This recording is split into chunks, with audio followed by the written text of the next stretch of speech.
We're here for you. Good morning, everyone. I'm Stephanie Roberts. And I'm Don Brennan, along with Wendy Ross, who's in for John Scalzi today. So the SpaceX missile, or rocket, was supposed to go Tuesday. Then it was going to go tomorrow so we could see it. Either day we would have been able to watch. Now it's pushed to Saturday at 4:47 a.m., so we're not going to be able to watch it. Well, you could still watch it. You just well, I'm not getting up at 4:47 is what I'm saying. Yes, that has been delayed. And we will have more about that coming up. But when you get up this morning and head outside, you're... Ooh, it is so different. It is so different, and it really is. I mean, I likened it to walking outside and having somebody open up the freezer door or the refrigerator door. It is really cold out there. And it came through fast, because I was out late last night with the dog, I know. and it wasn't blustery and cold. Well, you know, we were talking yesterday that we were going to see our temperatures getting down into the low 40s, and when I drove in, it was 51 degrees. Now it's 44 degrees out there, so our temperature continues to drop. 45% humidity. Winds are strong. That is going to be the thing you are going to notice throughout the day, is how strong those winds are. So if you are going over the Sunshine Skyway, there is a wind advisory in effect right now. And as you can see all across our region, everyone is reporting temperatures in the 40s. 42 degrees in Wauchula, so east of I-75, it is much colder. The cold front all the way through the state of Florida right now, very cold across the northern sections of Florida down through central Florida, but we do warm up to 59, sunny and windy throughout the day today. Stephanie. It's the day to wear those winter clothes. We don't have very many days like this, I know. Outside on the roadways this morning, we definitely have the windy conditions, so be extra careful on the Sunshine Skyway. Up and over the bridge, we do have the need to be cautious, especially with high-profile vehicles and the winds. 41 is moving well in and out of Hillsborough County. A little bit of heavy traffic northbound heading out of Bradenton. It is quiet this morning in Bradenton.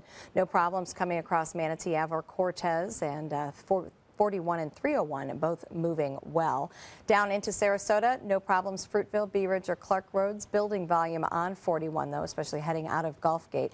I-75 looks good. It is accident and delay free in both Manatee and Sarasota counties. Looks good down on 41 into South County, and no delays into Sarasota County as well, down to Charlotte County. We have breaking news to tell you about this morning. St. Petersburg police say a 5-year-old girl has died after being thrown into Tampa Bay. It happens just after midnight on the Dick Meisner Bridge on the approach to the Skyway. Police say an off-duty police officer attempted to pull over a PT Cruiser going more than 100 miles per hour and witnessed the driver stop, throw the girl into the water below, and then take off again. The child was later found and died. That car was eventually pulled over on I-75 near the University Parkway exit. The driver, who is the girl's father, was questioned by Manatee County authorities and is now in custody in Pinellas County. No names have been released, and we will bring you the latest on this developing and very tragic story as it becomes available. France has raised its terror alert system to its maximum level in the wake of a terror attack in Paris on Wednesday.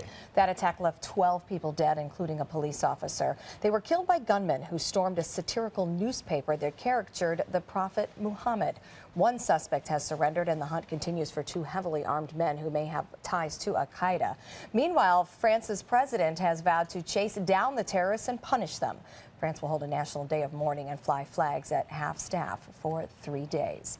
And happening overnight, France's top security official says 2 people, including a police officer, have been gravely wounded in a shooting on the southern edge of Paris. Reports now indicate that the police officer has died from his wounds. Paris police say it's too early to draw any connection between the shootings at a French newspaper yesterday and the latest incident. President Obama has condemned the killings yesterday by terrorists in Paris, and he stated the United States would support France in any way possible.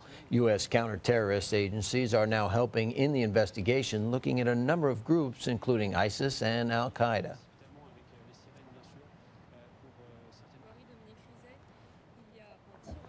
Meanwhile, vigils were held across the world for the victims of the attack at the French magazine. Right here in the United States, in Boston, Washington, D.C., and New York, people gathered to express their support for the victims and in the fight against terror. Well, these shootings have sparked very emotional reactions here on the Suncoast as well.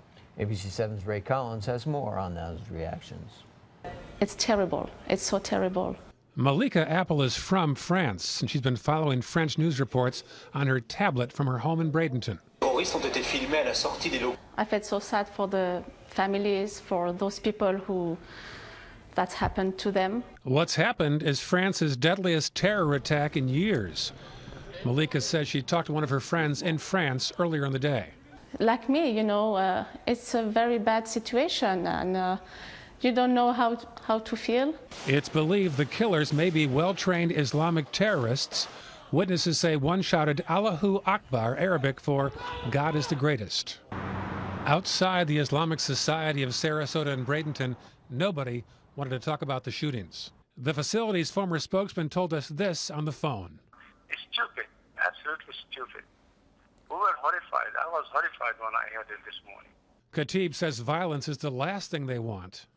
Very sad indeed, because Islam does not promote nor encourage this act at all. And Khatib, like Malika Apple, have one thing in mind. We're just right now thinking about those people, the families. And Samir said this sort of thing is simply taboo to Islam. Back to you. A mobile home fire takes the life of a 78-year-old Bradenton woman. Now, the fire happened yesterday afternoon at the Bradenton Windmill Village on 63rd Avenue West. Cedar Hammock Fire Rescue got to the scene within minutes, but once the fire was extinguished, the body of the victim, Margaret Anderson, was found inside. The state fire marshal is investigating the cause of that fire. The Bradenton teen charged with 2 counts of vehicular homicide in a November crash is now charged with grand theft. The Manatee County Sheriff's Office says 17-year-old Emerson Herrera was driving a 2003 Ford Explorer, which was stolen earlier that morning. He ran a red light at the intersection of 26th Street and 53rd Avenue in Bradenton, hitting another car and killing Gigi Longpree of Bradenton and Jessica Costanza of Venice. Herrera has entered not guilty pleas to the charges, and he will be arraigned Friday morning.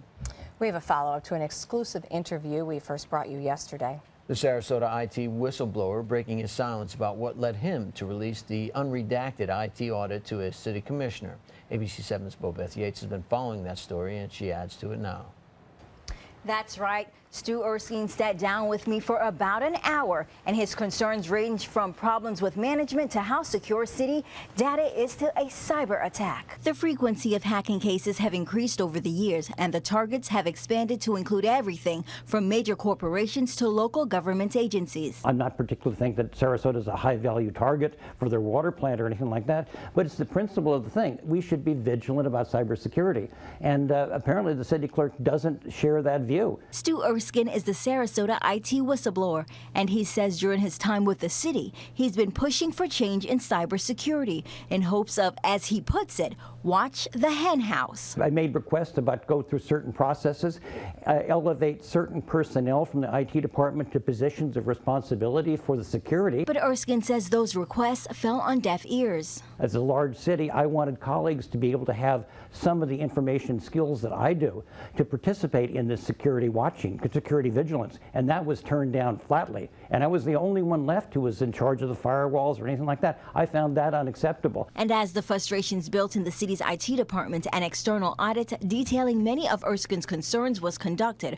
Erskine says all IT employees received the unredacted forensic analysis, but under the direction of the city auditor and clerk, the report was not given to city officials. Instead, they got a redacted version and a summary, an issue commissioners addressed during this week's meeting. We have an individual who had control of more information than anybody in this building could even imagine. We have no way of knowing what is secure and insecure. But the entire situation came to a head last August when Erskine received a request for the unredacted document from Vice Mayor Susan Chapman, which he released to her and City Manager Tom Barwin, a move he defends to this day. If the commissioner asks for something, he or she should have it. They're the ones who we all work for. Still, Erskine has been on administrative leave since releasing the report and is now waiting for officials to decide what will happen next. I don't have no beef with the city. I'm not going to come in and hack them or anything like that. That's not me.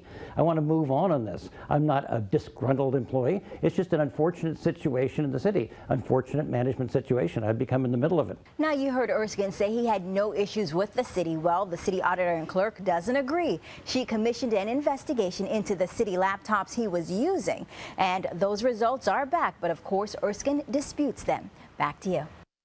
Thank you, Bobeth. And new this morning, Port Manatee is pushing sales at the facility in order to boost revenue over last year's slump. An expanded sales force, more shipping connections in Central and South America, and selling the port as an economical alternative are all being used to draw new clients. In 2014, revenues were down from the previous 2 years. According to published reports, to turn that around, the port has taken on a number of sales efforts, one that includes opening a sales office in Miami to lure business away from Miami's port. Well, we told you last year about a batch of rare baby Caribbean pygmy octopuses that hatched at Mote Marine. Well, those little guys are all grown up now. They're about the size of a silver dollar, and they recently had more than 20 new babies of their own. Now, this new batch of babies is a rare feat for aquariums because that animal is very difficult to breed. In published reports, Mote researchers say that they are learning a lot from the octopi. Well, a product manufactured on the Suncoast has helped astronauts make a groundbreaking achievement. Fluorocan's fertilizer is being used inside the International Space Station to grow produce. After years of research and testing, NASA officials selected the Fluorocan brand. So far, astronauts have been able to grow red romaine lettuce in space, and they will now try to grow tomatoes with the fertilizer. Told me that one day NASA would be using our fertilizer in space in microgravity or zero gravity to grow vegetables. I would ask you, boy, I don't know, what are you smoking? No, there's no way. So far, the astronauts have not been allowed to eat the produce. Further testing must be conducted on Earth before they can actually consume it. Now, I wonder what could possibly happen in space to it that would make it inedible. Yeah. Or dangerous. Well, it's being grown under a purple light. You could have a glowing issue. But that would I don't mind. I think that's a great idea. I'm ready. I'm going to try it. They'll have to bring it back to Earth for me to do that. I'm not going to go there. But you will feel as though you're out of this world when you walk out the door this morning because it is cold outside. You're going to feel the difference today. Very windy as well. So hold on to your anchor. Yes. Get warm. Right. You guys are dreamy. And the Dream 18 returns. It's back and better than ever, and we'll have our next segment of it coming up.